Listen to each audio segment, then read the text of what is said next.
Hello, Jason Spangler, the SanteeSwapper, back with another unboxing. This one is really cool because it came from the family of someone who was quite a known scouter in his part of the world. Oftentimes there's families who, like the entire generation after generation after generation, were Eagle Scouts and very involved. And that's what happened in this case. However, there is a point at which the family kind of has all the mementos that they want to keep, and there's still lots of other leftover scouting memorabilia. And so this is kind of where I found myself when the grandson reached out to me and said that he had some items from his grandfather that he, again, kept the ones that he wanted that meant something to them, but there was just so much more stuff. Would I be interested? And so, of course, I responded I would. We exchanged pictures, and then we interestingly did a FaceTime call. Don't do this very often, but did a FaceTime call to show me everything. And then we were able to work out an offer, and I was able to purchase the collection. So it came to me in one box. I'm going to open that for you now and let you see what's in there. Okay, here you go. Ho, ho, ho. I have a Santa's bag full of scouting memorabilia. Actually, the reason why everything is in a clear plastic bag is I had told him that the only tip I sometimes will give people is that if you're going to mail it in a box, especially I know there's some heavy items and such, that I would suggest you sort of add a layer so that if anything were to puncture the box, then nothing would leak out. And I have had just a couple of boxes arrive to me where the box had kind of gotten crushed and there was a void there where maybe people would not use packing slips, or I'm sorry, a bubble wrap or some other packing material, and things just got a little out of hand. So that was kind of my advice to him. Okay, the whole desktop is full of stuff that came out of the box. And what I want to do now, maybe I need to slide some things over so that I can show you guys a bit of the history of what came in this collection. Now, this collection came from Pennsylvania, and there's some really cool stuff here. We're going to see lots and lots of Pennsylvania stuff, which I'm sure some of the people watching this video will be perfectly happy to see because that's their what they collect in their area. Oh boy, where to start? Where to start? All right, well, I'll just take this bag right here in front of me. So it's kind of interesting when you see, this patch is from 1967, but look how many there are. Like, oh my goodness. I think this guy must have been one of the adults involved who maybe was like running the trading post. I don't know how else you get so many patches, but that's pretty cool to see. Now, I love to see things like this, just very, very local things where people maybe from that area have not seen this before. This Philmont patch for whatever crew 624H was, which would have been from this council. That might be a cool piece to find its way back home. And then again, weird little like something like this, like a little stamped leather. Such an oddball item that was probably done at the conclave. This conclave just happened to be in 1973, which you can see that's when they were going to that MGM. So again, just cool, cool stuff. And then here's another one from that actually might be the same conference. Continue, yeah, same conference, just a different coloration. And of course, this one's been cut out. So man, there's going to be so many bags like that in this collection. Just cool, cool stuff. Now, I have gotten lots and lots of this before, 1971 World Scout Jamboree, but I love, love, love getting items like this. An Air Explorer encampment. That is cool. Olmsted Air Force Base Explorer encampment. Nice. See what else we got here. Oh, okay. Cool. Check this out. This is some stuff that's not BSA, but that's all right. And then there's some stuff here. I'm not even sure. I'm going to definitely Google Lens these and find out if these are scout patches or not.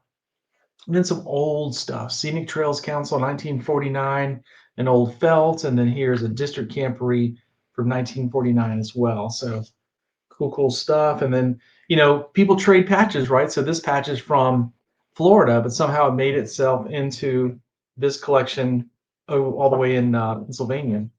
All right, lots to show you, lots to show you. So let me just kind of set stuff to the side and we will kind of keep going through this. I think you're good on the 77, right? We don't need to go opening up that one. And then there's some few things that are kind of loose here, just some event patches, nothing too interesting. Let me get to the neckerchiefs. It's a whole bunch of Jamboree neckerchiefs. So obviously, like many collections that you've seen me unbox, people went to the Jamboree and they were able to buy extras in the trading post. So they came home with lots of stuff. So here's a bunch of like 64 neckerchiefs, but then there is like a 1950. And I think over here I saw, oh, here's some more 64s. somewhere over here, I think I saw, yeah, there's a 37 maybe, or yeah, here's a 37. So this was the first Jamboree that was actually held, and it was in Washington, D.C. And then again, some more that you're going to recognize, like Philmont. And then here's one from Pennsylvania.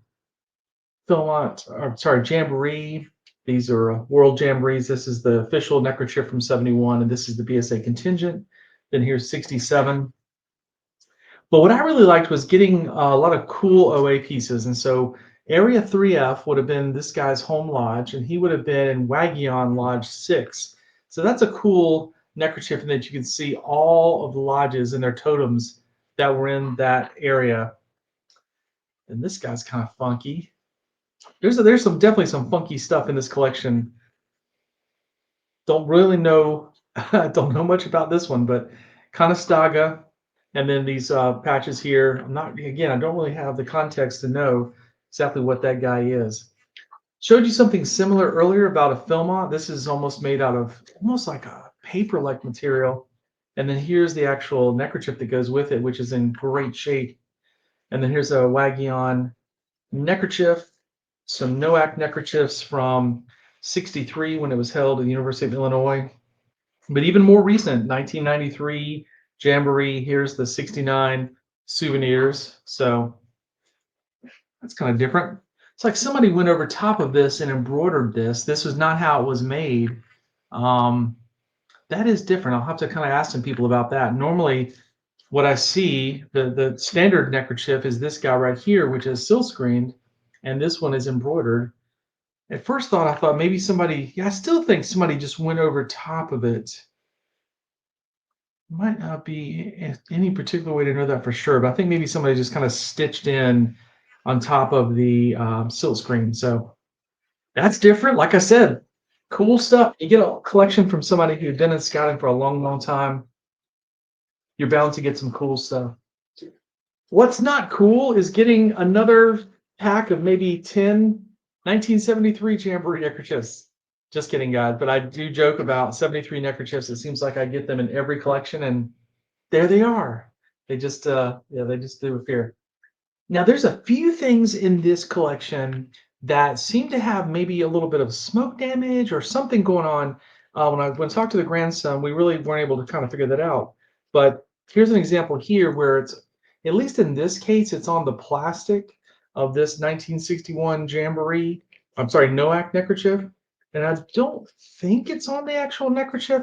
I'll have to spend a little time looking at that. Here's another one, and then here's a nice staff one from Conestoga staff, Camp Conestoga. Those to the side. And then this is really cool, I think. This is a tradition that they have at Camp Conestoga. This is the Wagyon Lodge, and I forget the name of the council. I'm sorry, I think it's Westmoreland Fayette Council. Maybe it becomes Westmoreland Fayette. But this is a standard BSA neckerchief, but it has all of these little hand embroidered designs on it. And the way it was explained to me recently at a tradery that I attended was that these were different activities you could do at camp. Now let me show you an example of it. At camp, you would get a stamp. Okay, so if I can, sorry, I gotta look in reverse here. This is just simply a little stamp that was on the neckerchief.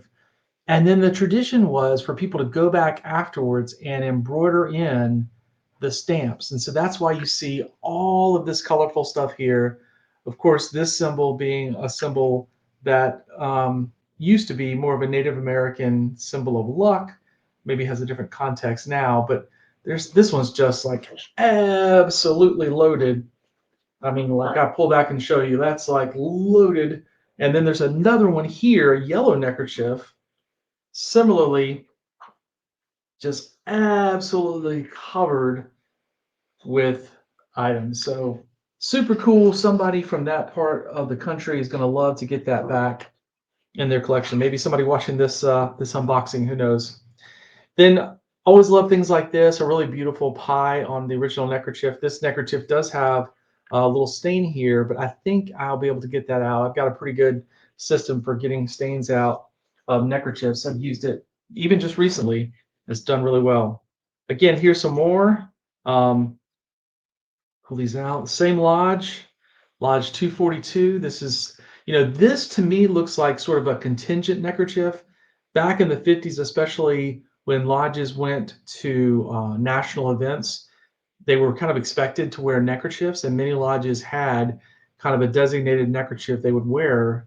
And sometimes that involved having some interesting piping or ribbon work around the neckerchiefs. And that's certainly what looks like what this is. It looks like simply a patch sewn onto what otherwise would have been, kind of a homemade neckerchief. But I'm guessing that the other scouts who went would have had similar neckerchiefs. And then, here's another clever example of that. I don't know if you can catch it in the thing here, but it's almost like the Indian has two earrings. There's like two little sequins that are kind of sewn in there, and on the back they're kind of riveted in, I guess is how they're on there. But again, 1958 Lodge 252 neckerchief. And then some other ones, probably all from that kind of area. Really cool to see. Obviously, 58. We've seen the patch already for the 58 NOAC, and there's that guy there. And then this one is, okay, Area 3B meeting 1953. So the neckerchief for that. And then let's see what this guy is. This one does have a little bit of a dark spot on it. I don't know if that's doesn't really have a smell to it other than just kind of the typical old smell that I hear. Okay, so this is Camp Sefmac or Sefmac Reservation, and this is a staff neckerchief, and there is a name on there. So this will be a kind of a tough decision for me to make because what will happen is, this is a neckerchief that's a perfect candidate for me to soak and to get these stains out of. But in doing that, I may lose that name, which, may or may not be important to someone today who's a collector of that area. District neckerchief here, again, something sort of simple and local. Not even sure this one. Okay, so this is Camp Conestoga. This is a staff neckerchief for them. And that guy there. See if there's anything else cool over here. Another lodge from that area, 168. Another Conestoga camp with some of the stuff embroidered, including the little American flag. That's kind of cute to see. Camp Buck Run, American Bicentennial. And then this guy is kind of interesting again. 1968, obviously Lodge 6, everything matches. But to see this kind of like, it's a little home. It's not a little homemade. It is definitely homemade. Someone cut these out and ironed these on. There's no telling for me to know what event this was held for, but I'm sure I can get someone maybe through the internet to help me figure out what that is. And then again, something similar here, just an arrowhead patch sewn onto a neckerchief. And you can see underneath there is some kind of embroidery underneath that. So I'm guessing that originally was, if we look under here, we can kind of see it too. There was some kind of a silk screen underneath here, and then someone sewed this arrowhead shaped patch on top of that. Here's another lodge neckerchief. Really cool to see that. This little Indian guy there. And then Camp Twin Echo again. 3F would have been their region or their section in the Order of the Arrow. Some Philmont stuff. This looks to be like what they call the women's scarf, a souvenir item that you might could take home to mom. Saw one of these earlier, a little bit better shape, a Philmont neckerchief. This one here, 49er, I'm not sure what that would be other than it's more of this sort of hand-done embroidery, which we've seen quite a few pieces of. We've seen that. Keep going here. Another 3F one that looks real good. Oh, this is kind of different. I do get a lot of NOAC neckerchiefs. You've already seen some in this collection, but this one is for the Brotherhood Chorus. And so 1967. So this would have been, at the NOAC, scouts could have signed up to be part of this, and then they would have had certain events they would have been expected to perform, probably obviously the shows. And so that's kind of a cool thing. They started making a little bit of memorabilia for the band and the chorus a little bit on. And then here's another one, someone who was in the Brotherhood Chorus, and this one's for the 63 NOAC as well. So cool stuff there. But this collection does go up into the modern time. And so here's 85th anniversary, 2006. We see all this old stuff, but then you're going to kind of see this in collections where it's a family that's been doing scouting together. You're going to see a lot of just a span of years, really. Here's some interesting looking jacket patches and a few other little patches in there. Trying to get through this a little bit fast because I know there is some other what people would call kind of the banger stuff, the old vintage stuff that you guys want to see. Again, more Noack, more 3F. Let's see, it's in here. Yeah, I think this bag in particular is going to have some cool stuff for people from Waggion and from Pennsylvania. So I'm going to go through this a little bit slower. These Waggion chenilles, they made these for a long time. They made a lot of different variations of them, and so these are not that rare. You'll kind of see these. But here's something that really, really stands out. Hold this up kind of close to the thing here. I know what this is thanks to Neil Bronder, who had a display at the recent Indianapolis Traderee. And in his display was like all these different, like 3F, for example, was represented. And he had one of these. And to my knowledge, this is the pre-Order of the Arrow society that existed there in that council that preceded Waggion. I should have probably looked it up and be able to tell you in this video the name of it. Please, if you can leave a comment below and tell us what the name of this is, and if I get to it first, I'll do it. But this is a really cool piece. You can see on the back, it's just a different composition, but it's definitely a chenille, just a very, very, very old chenille. And I wish I could tell you exactly what the name is, but check the comments. That's where we're going to have the name. So again, more stuff there. And then you just get kind of cool leather stuff like, Waggion stuff, a leather from 1971. But again, it's going to have modern stuff. But then here's an old twill, all kind of mixed in. A lot of this stuff were in frames when I first saw it, and then we decided that in order to make it more reasonable to ship, that he would take the items out of the frame and he would just mill them to me like this. And so that's what we did. There's other stuff here from Pennsylvania and other event patches. Again, I collect these. I've said this before in other ones. I collect what you would call these conclave patches from different sections all throughout the country. And so I'll have to compare my list to see if I need any of these from Area 3F. But I probably do. I know I have this one. I've seen that one before. But some of these I feel like I probably don't have and would probably keep them for my collection. Again, just going to see a lot more modern stuff. This is like really modern, Shelby Patch Company stuff. And then right in there, you got, a little twill flap hiding, so it's just kind of cool. And then here's another one. This is also from that Lodge 242. So you can kind of, once you spot the totem, you can start to see these. And that one's from the Standard Pennant Company, kind of a famous one there.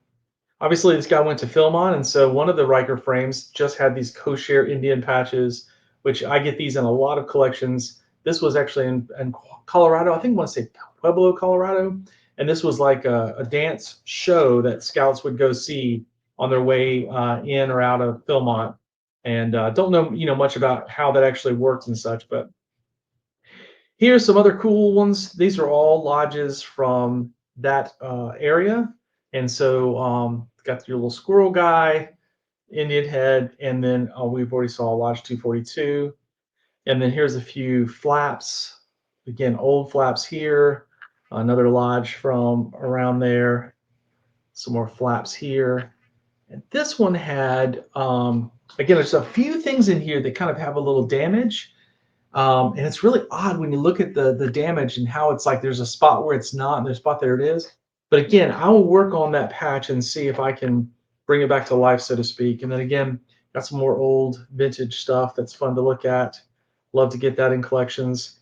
Philmont, this is the classic Arrowhead, and then he had a couple of these that people call the $50. These were kind of the 1950s era version of a Philmont patch. All right. Been going for a while, so I want to see if there's anything else that really stands out. Again, what he was doing was taking parts of the collection either out of frames or things that were kind of laying loose and organizing them. So here's a Half Moon Lodge. Again, that's going to be one that's going to be a little bit of a project, but that's okay. That's kind of fun. So it's a lot easier since it hasn't been sewn. I can definitely work on it and try to bring it back to life. Some different event patches in here. Yeah, plenty of these 19, different conclave patches. And then here's some stuff here from trading. So the grandson went to one of these jamborees. I believe it was 2005. So that's kind of what you're seeing there. And then probably the grandson maybe or someone traded for these transatlantic council strips from Belgium. Somebody might have gone there and bought those. Again, more of these conclave patches. And you've seen a lot more things from the 2005 Jamboree. There's one more bag over here. And I feel bad if I didn't show you guys something really cool, since it's a collection that's so vintage. It's got some cool vintage stuff in it. Just a beautiful chenille here. Look at the chenille back patch they made, and this one's numbered 12. I don't know if that really would mean anything, but somebody might care about it having a number on the back. Again, this Wagyon chenille has been used over and over, different designs and updated. Bunch more stuff from the lodge there. You saw one of these already.